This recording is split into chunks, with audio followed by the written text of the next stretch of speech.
جت العروسه وجايبه كل شي وياها.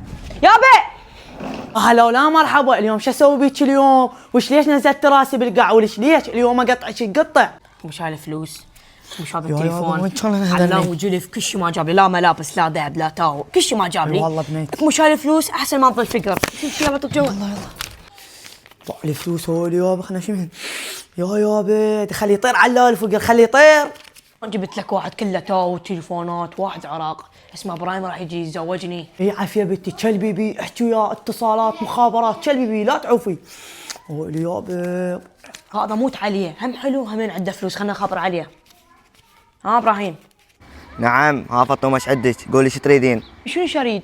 غير مشتاقت لك، قلبي يمك اسال عليك. فليك عبالك تزوجك اللي تبيع رجلها وتجي على الفلوس، هاي رخيصه، ما زوج وحده رخيصه، يلا ولي بالحظر.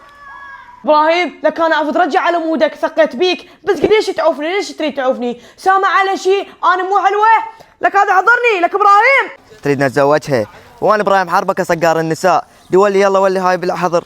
لا تهتم ولا تضوج، اجيب لك 10 فطومات وزوجك احلى زواج. هاي اللي باعتك على مود الفلوس، اليوم العب بيهم جوله. اي يابا خذ حقي، امشي.